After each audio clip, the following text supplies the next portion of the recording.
Hello, this is Steve.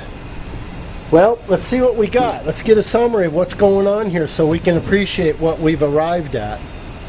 We established our height by laying our pieces of sample board on the top of our bottom board, and we got our height for their sides.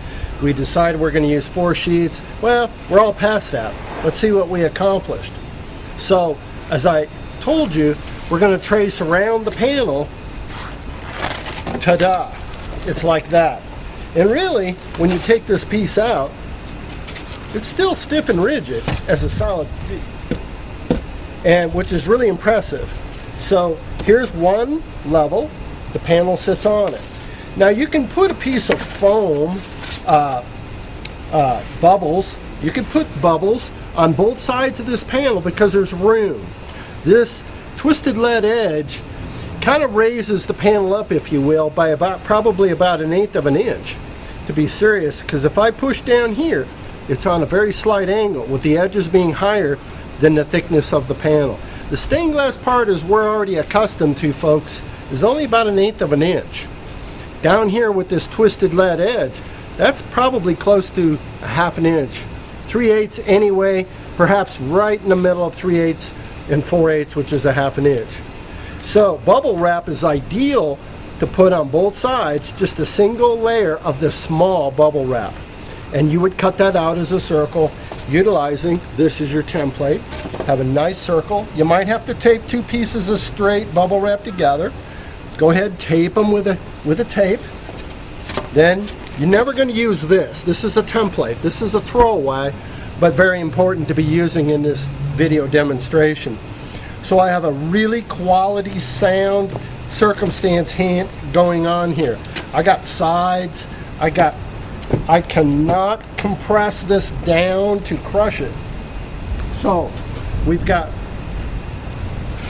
1 on the bottom, 2 as our panel holder, and number 3, this goes over the top. At this point, you cannot hurt the window. I could tap that and you really can't hurt the window, except for this is going to compress, and I would be a fool to try that out real hard. Now, the 4th layer is I'm going to use scraps. I use this in my crate making all the time. I have plenty of scraps I can utilize at all times because my client wants some dichroic glass. So here's what I'm going to do. I'll wrap that up in a package so it doesn't slip underneath. I'm going to wrap that up in a package, and then I'll put a piece here, here, and here. Perhaps in here I'll put some chain, the hooks, the receipt. So you see, I got a really neat little cargo area that I built in.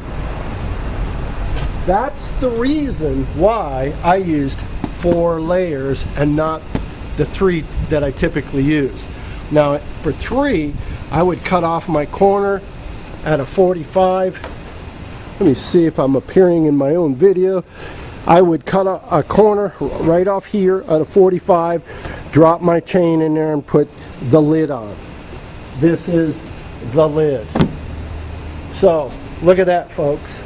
You talk about, you cannot compress this down to get to that, to get to the center of the stained glass in this box. You could stand on this and it ain't going nowhere because of its assembly processes. I often utilize a square. This is a nylon right angle, not even a T-square. And these are really nice to utilize for your straight edge. This is my, called a breakaway knife. I get these at Lowe's as well. You can call them a carpet knife. It's just a utility knife with breakaway blades. I'll break the blade off. These guys are great. By the way, did you know there's a grain even in this stuff? When you cut with the grain, it's easy. When you cut across, it drags and make these little skips. Be patient.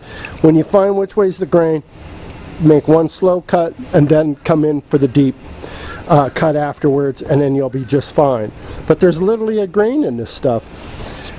you might be surprised. So at this point, I've got a very high quality crate. I'm shipping this to Oregon.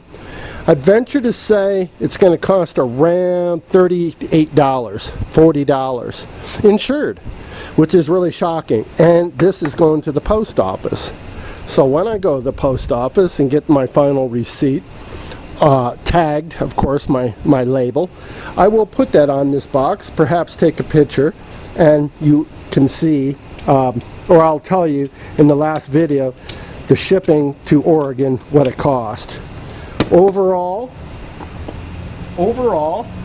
my crate here is 29¼ inches square, both sides, because it's a round panel and I made the length and the width equal. My depth overall is 3, let me put the top on, get my little, my depth of the box is 3¼ inches.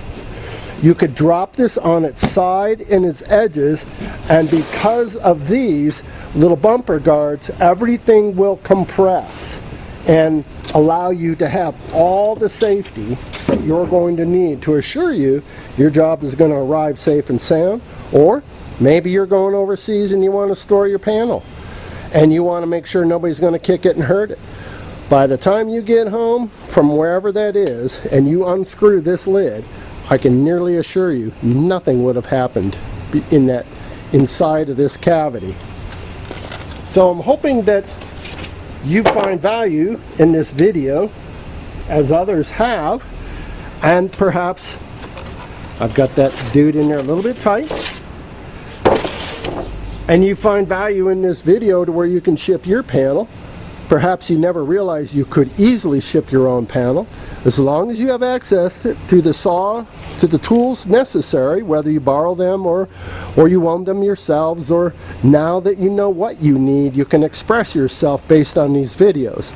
Perhaps you can show your dad or the person who could make it for you the simplicity of the videos or the box by sharing the link to the videos for them. In this video, I'd like to express thank you for all the warm comments and compliments coming back after a strenuous 2 years of medical difficulties. I am going to do this as much as I can, and this is my life. I dedicated myself to the journey of the soul and sharing my journey along the way. I hope this is of value. Let me know if this is something that you'd like to pursue. Perhaps other avenues, professional avenues, as I express. Try to, in each my videos, love to collaborate, I meant to say, with other individual business owners in any of the products that I make in any video I've ever done on YouTube. Thanks a lot. By the way, it wasn't clear in one of the previous videos about my original board. This was bought in a 4-foot by 8-foot sheet, and I did not show it other than that one slice. The same thing with this. I bought it in a 4-foot by 8-foot sheet. I cut them to get them home in my Honda Element, so a 4x8 sheet doesn't fit in it so snug. So I pre-cut those. Wanted to make sure you understood when I bought my supplies, they came 4-foot by 8-foot sheets. Thank you so much. Look forward to expressing more in the future. Bye bye.